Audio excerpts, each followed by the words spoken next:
बंधुओं, ब्रह्म पुराण में, गरुड़ पुराण में और विष्णु पुराण में इसकी चर्चाएं हैं। वर्णन मिलता है कि जब हमारे पितृ प्रसन्न होते हैं, पितृ देवता प्रसन्न होते हैं, तो उनके आशीर्वाद से देवता भी प्रसन्न हो जाते हैं और हमारे समस्त कार्य निर्विघ्नता पूर्वक मांगलिक के साथ संपन्न होने लगते हैं।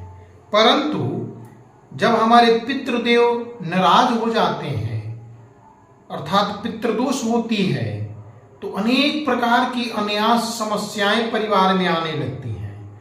अनेक समस्याएं अचानक, अनेक उलझने हमारे कार्य क्षेत्र में उत्पन्न हो जाती हैं।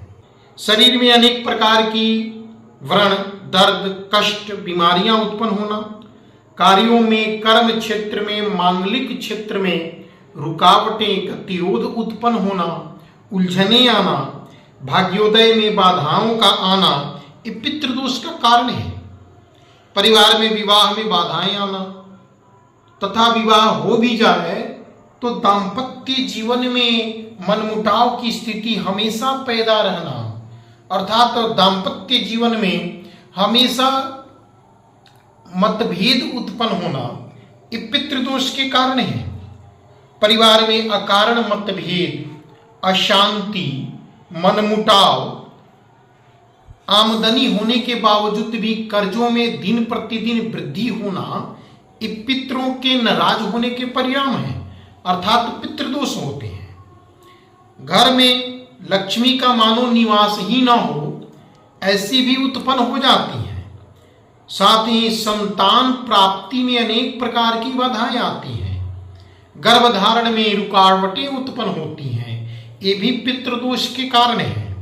मेरे बंधुओं, पितृदोष के कारण हमेशा चोट चपेट की स्थिति बनी रहती है, भय आक्रांत बनी रहती है, परिवार में असमय घटनाएं होती रहती हैं। साथ ही पितृदोष के कारण व्यक्ति बुरी आदतों के शिकार हो जाते हैं।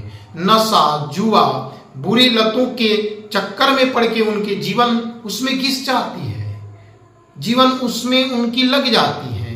ये पितृदोष के कारण होते हैं तथा अकारण उनसे लोगों की झगड़े, झंझटें आदि उत्पन्न होती रहती हैं।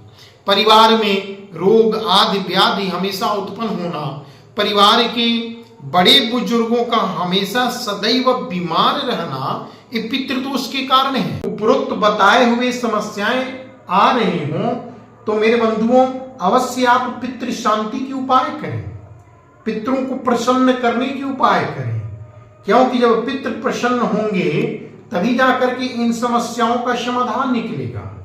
जब अनेक प्रकार की शरीर में बीमारियां उत्पन्न हो तो पितृदोष की शांति अवश्य करावें।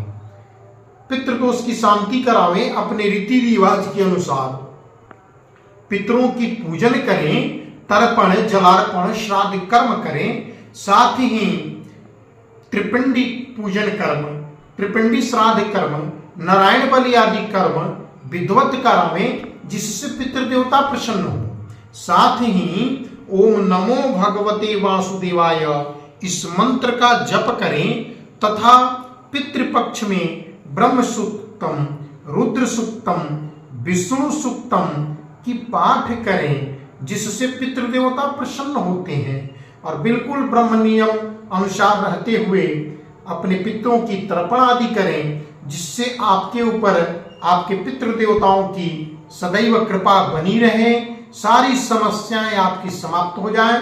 भगवान यदुनंदन केशव आपके ऊपर कृपा करें, आपकी समस्त मनोरथ सिद्ध हो। जय श्री कृष्ण।